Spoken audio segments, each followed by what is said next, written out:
State and federal authorities are warning of an uptick in new scams by companies that claim they'll help you with student debt, but they leave you worse off than before. Here with everything you need to know to protect yourself and your loved ones who might have student debt, Fox 29 lifestyle lawyer and advocate Shari O.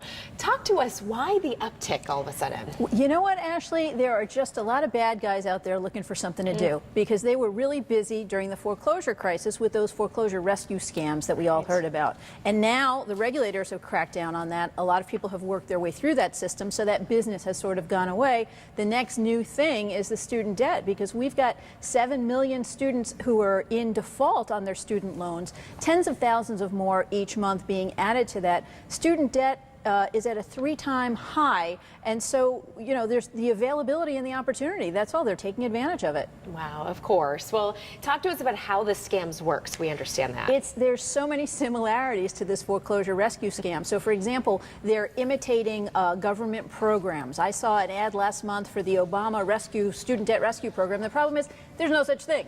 So they're doing a lot of those same modus operandi. They're going after folks who are really hardest hit, who are in default and really struggling. They're making promises to forgive all of the debt. We know if it sounds too good to be true, it probably is. They're requiring an upfront fee and a monthly fee, and essentially charging for help that you could easily find in many instances for free elsewhere. A lot of the same procedures that they used with the foreclosure rescue scams. So unfortunate. Okay, so talk to us about this. This is very important. What can graduates in this situation do? Sure. Well, the number one thing is to be careful who you trust. Chances are if someone's calling you, they may be one of these scammers, because the legitimate credit counselors don't call you.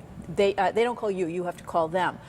So you want to be very careful about that. You want to, if you're going to work with someone, go to the Justice Department's website. You can find legitimate folks there. Go to the Consumer Financial Protection Bureau's website, cfpb.gov. You can also find help there. And always talk to your creditor. If you're going to have problems, you know, repaying an obligation, you always want to pick up the phone and call them before they call you. I mean, really, these telltale signs that we've seen over and over again. And it seems like whenever people are in crisis, the scam artists come out. And they make it worse, because here's the thing.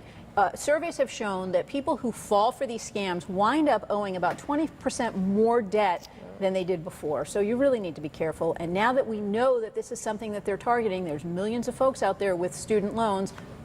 You've been warned. Right. So take the proper steps. Don't get yourself into a more complex situation. Right. Exactly. Thank you. Great Sure. information. We appreciate that. Send it back to you. Happening today, a huge decision